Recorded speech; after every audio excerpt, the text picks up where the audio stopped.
Hola queridos amigos de Mater Mundi, vamos a empezar hoy con el capítulo 23 del libro Comprender las Escrituras. Este capítulo se titula Jesús cumple las promesas del Antiguo Testamento. Jaime, ¿qué tal?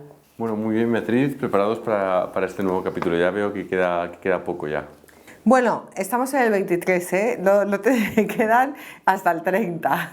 Bueno. Así que poco a poco no queda. Número 7 es muy simbólico. Aquí, eso sí, justo, aquí a disfrutar, ¿eh? Bueno, Jesús cumple las promesas del Antiguo Testamento. Primero vamos a leer un poema de Isaías que resume todo lo que la Iglesia cree sobre Jesús. Lo que es importante de este poema, aparte de lo bonito que es que fue escrito cientos de años antes de la venida de Jesús. Y lo encontramos en el capítulo 53 del libro de Isaías.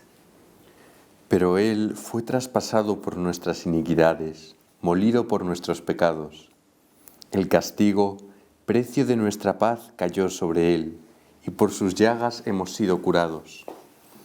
Todos nosotros andábamos errantes como ovejas, cada uno seguía su propio camino, mientras el Señor cargaba sobre Él la culpa de todos nosotros. Fue maltratado, y Él se dejó humillar, y no abrió la boca, como cordero llevado al matadero, y, como oveja muda ante sus esquiladores, no abrió su boca. Por arresto y juicio fue arrebatado. De su linaje, ¿quién se ocupará? Pues fue arrancado de la tierra de los vivientes. Fue herido de muerte por el pecado de mi pueblo. Su sepulcro fue puesto entre los impíos y su tumba entre los malvados. Aunque él no cometió violencia ni hubo mentira en su boca, porque ofreció su vida a la muerte y fue contado entre los pecadores. Llevó los pecados de las muchedumbres e intercede por los pecadores. A mí me encantaría,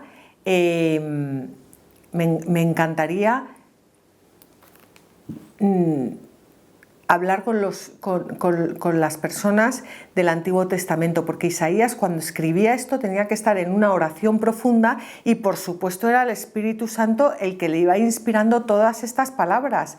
¿Cómo viviría, o sea, Isaías, que sabía que estaba escribiendo sobre el Mesías, cómo se debía de quedar impresionadísimo al escribir estas palabras? No debía de entender nada de lo que escribía, o sea, debía decir, es que no sé, o sea, qué vivencia tenían que tener estos personajes, por eso tenían esa fuerza que salía de su boca.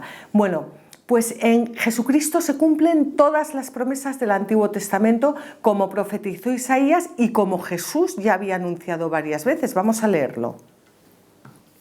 Tomando consigo a los 12, les dijo: Mirad, subimos a Jerusalén, y se cumplirán todas las cosas que han sido escritas por medio de los profetas acerca del Hijo del Hombre. Será entregado a los gentiles y se burlarán de él. Será insultado y escupido, y, después de azotarlo, lo matarán, y al tercer día resucitará. Pero ellos no comprendieron nada de esto. Era este un lenguaje que les resultaba incomprensible, y no entendían las cosas que decía. Es que no me extraña que no entendieran nada. Es que en realidad es lo que nos pasa a nosotros tantas veces, que no entendemos absolutamente nada. O sea, Jesús nos va preparando, y cuando nos ve preparados para entenderlo, entonces pues no sé, pues decimos, hemos tenido una luz. No sé si has tenido una luz, no es que no las hayas tenido antes, es que yo creo que no nos enteramos. Pero bueno, Jesús iba preparando a sus discípulos y nos va preparando a todos nosotros para lo que iba a suceder. Pero ellos realmente lo entendieron una vez que Jesucristo había muerto y resucitado, porque como ya dijimos en un programa anterior, con su resurrección descorre todo el velo del Antiguo Testamento. Pero bueno, tuvieron que esperar, es lógico, o sea, es que difícil, pero una vez ya Jesucristo resucitado, ellos fueron viendo cómo Jesús cumplía todas las promesas y todas las profecías del Antiguo Testamento, porque todo el Antiguo Testamento habla de Cristo. De hecho, cuando los apóstoles predicaban a los judíos, ellos tenían siempre el mismo argumento, y el argumento era que todas las promesas anunciadas en el Antiguo Testamento se cumplían en Jesús. También nosotros os anunciamos la buena nueva de que la promesa hecha a nuestros padres la ha cumplido Dios en nosotros, sus hijos, al resucitar a Jesús, como estaba escrito en el Salmo 2: Tú eres mi Hijo, yo te he engendrado hoy. Bueno, pues como decíamos, Jesús cumple a la perfección las promesas hechas en el Antiguo Testamento. Tenemos 5 alianzas en el Antiguo Testamento, o sea, tenemos muchas más, pero digamos que si queremos hacer un esquema del Antiguo Testamento, tenemos 5 alianzas, claves. La primera con Adán. ¿Por qué cumple Jesús la alianza con Adán? Porque restaura nuestra relación con Dios. Adán rompió nuestra relación con Dios cuando pecó, o sea, Adán y Eva paseaban a la hora de la brisa por el paraíso y hablaban con Dios y tenían una relación estupenda con Dios, y Adán la rompe. Bueno, pues Jesús restaura nuestra relación con Dios. Con Noé, porque las aguas ya no nos destruyen, sino que nos redimen.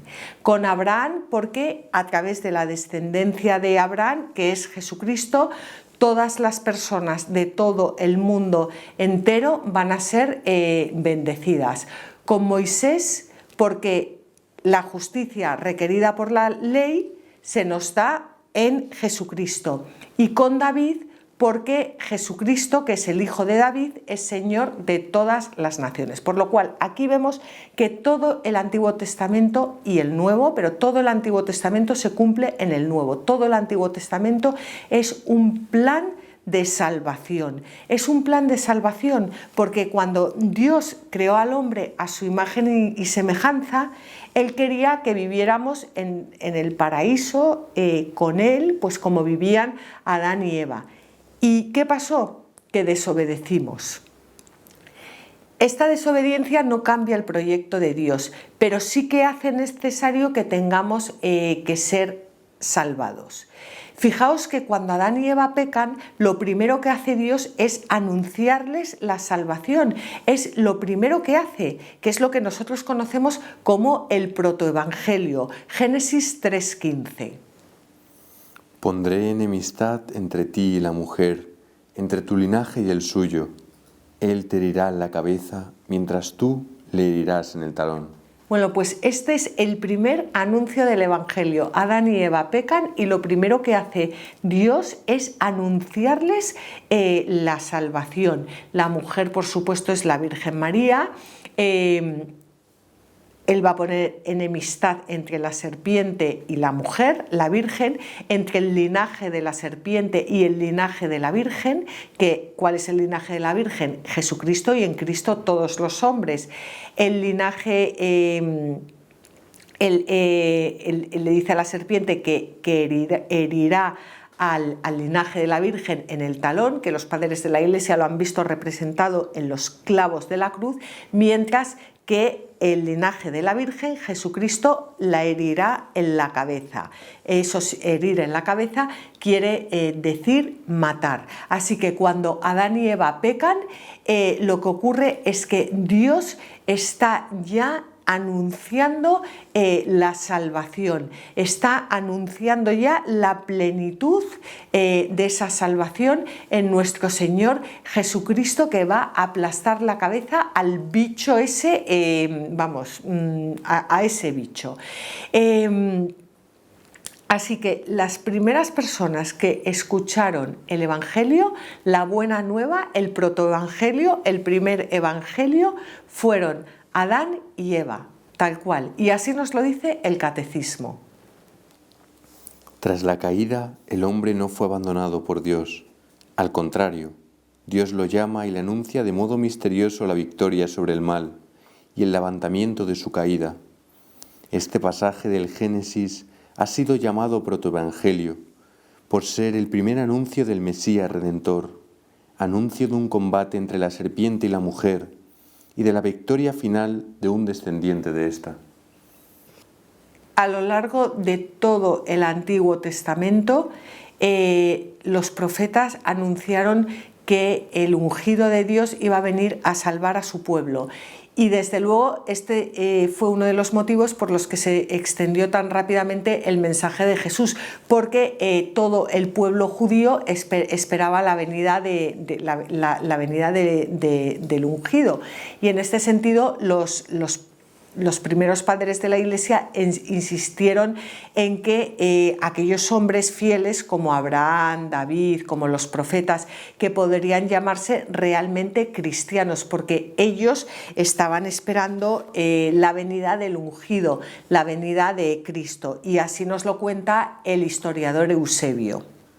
Todos aquellos cuya justicia les hizo merecedores de alabanza, retrocediendo desde el mismo Abraham hasta el primer hombre, pueden describirse como cristianos de hecho, no de nombre, sin alejarse excesivamente de la verdad. Es evidente que debemos considerar la religión de Cristo, proclamada en los últimos años a todas las naciones, como la primera, la más antigua y la más primitiva de todas las religiones, descubierta por Abraham y sus seguidores, los fieles de Dios. Bueno, es impresionante, ¿eh? Que es que los primeros padres de la Iglesia llaman cristianos pues a todas estas personas que realmente eran cristianos porque estaban esperando la venida de Cristo.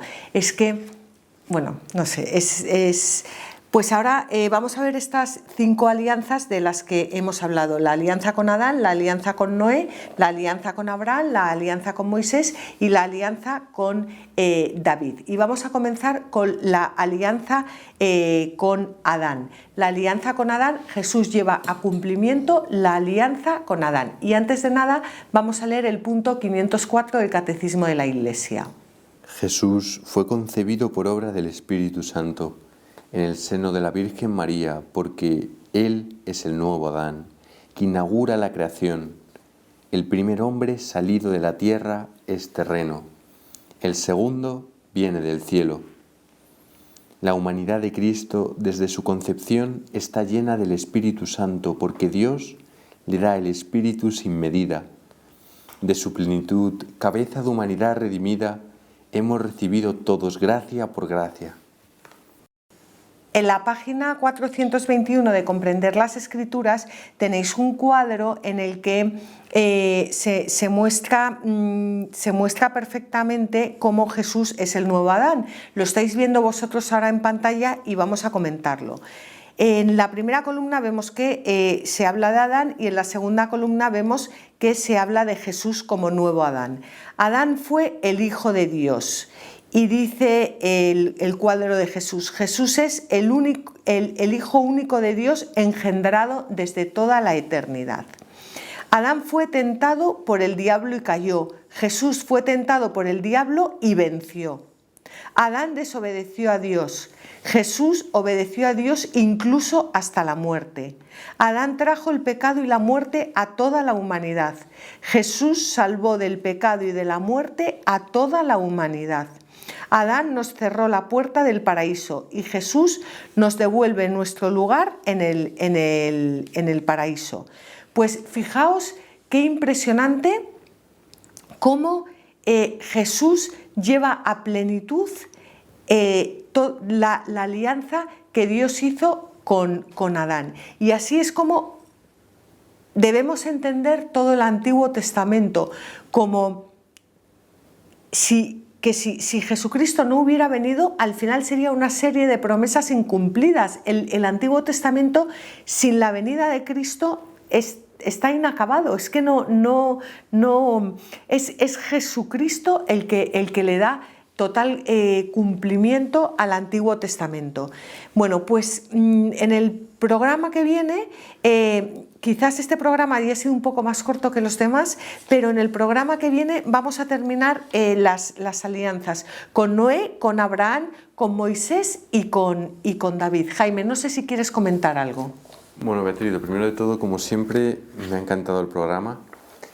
Me ha parecido muy interesante el cuadro este que has presentado, la verdad, entre Jesús y Adán, las similitudes y bueno, así me ha gustado todo mucho. Me ha llamado la atención también, creo que tal vez lo hablamos al principio, pero bueno, yo creo que siempre viene bien recordar cosas nuevas, cosas antiguas, mejor dicho, sobre la justicia. Ponía ahí en algún texto que hemos leído que la justicia podía hacer a esos cristianos antiguos merecedores de alabanza, entre comillas. ¿A qué tipo de justicia se refiere estos textos del Antiguo Testamento? Bueno, yo creo, Jaime, que lo mejor es que leas el texto y así vemos exactamente qué dice el texto. Todos aquellos cuya justicia les hizo merecedores de alabanza, retrocediendo desde el mismo Abraham hasta el primer hombre. Todos aquellos cuya santidad, cuyas buenas obras, cuya forma de vida les hizo merecedores de alabanza. Digamos que como todo es gracia, aunque Jesucristo todavía no había llegado, ya en ellos late el Espíritu de Cristo. O sea, en ellos ya Cristo está latiendo. Por eso ese velo del Antiguo Testamento, porque no ves directamente a Cristo en las personas, pero sí le ves a través de un velo. Y Jesucristo, cuando muere y resucita, descorre ese velo y dice: mirad, aquí tenéis todo el Antiguo Testamento, ya podéis verme en él, ya podéis encontrarme. Y podéis encontrarme porque todo lo llevo a plenitud, porque todo lo hago nuevo, porque me habéis conocido, porque todo eso que se anunciaba se cumple en mí. Qué bueno. De hecho, la Virgen María conocía el Antiguo Testamento de memoria, y cuando el ángel le anuncia el nacimiento del Mesías, ella sabe perfectamente. O sea, ella no entiende te van a hacer el Mesías y ya está. O sea, ella entiende que todo el Antiguo Testamento entero va a hacerse carne, va a hacerse vida en ella. O sea, eso es algo impresionante. O sea, ella sabe que va a dar a luz a ese niño que anunciado por Isaías, por ejemplo, cuando hemos leído en estos últimos programas cómo iba a ser pisoteado, iba a ser escupido, ella sabe que va a dar a luz todo eso, que van a hacer todo eso, y que ella va a engendrar, que le va a dar vida a ese Mesías que ya está engendrándose en todo el Antiguo Testamento, pero que va a ver la luz de este mundo a través de María. Y de ahí también la importancia de que nosotros respiremos con la palabra de Dios, para que vayamos adaptando todo lo que nosotros hacemos en esta vida, todas nuestras obras, que es lo que hacía la Virgen María, que se conoce como el Simbalein, como dos piezas de puzzle que van encajando, que nosotros vayamos encajando todas nuestras obras y todas nuestras acciones con la palabra de Dios, con toda la historia de la salvación, porque formamos parte de la historia de la salvación, somos un eslabón, pues para ir encajando toda nuestra vida en esa historia. Muy interesante, la verdad, muy bueno. Bueno, pues si te parece, Jaime, vamos a pedirle a nuestros oyentes que vayan echando un ojo, vamos, que vayan viendo los cuadros que vamos a ver en el próximo programa. Hay un cuadro sobre la alianza con Noé, otro con Moisés y otro como Jesús, el Cordero, el verdadero Cordero Pascual, y Jesús como hijo, el nuevo David, para también aprender a entender el Antiguo Testamento. Muchísimas gracias a todos vosotros por habernos acompañado y nos vemos en el próximo programa.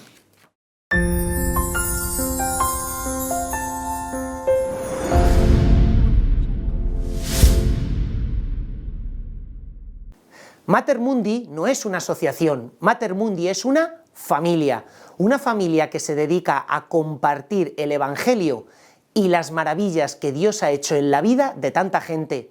Te lo digo a ti, que ya tienes experiencia del bien tan impresionante que hacen estos vídeos.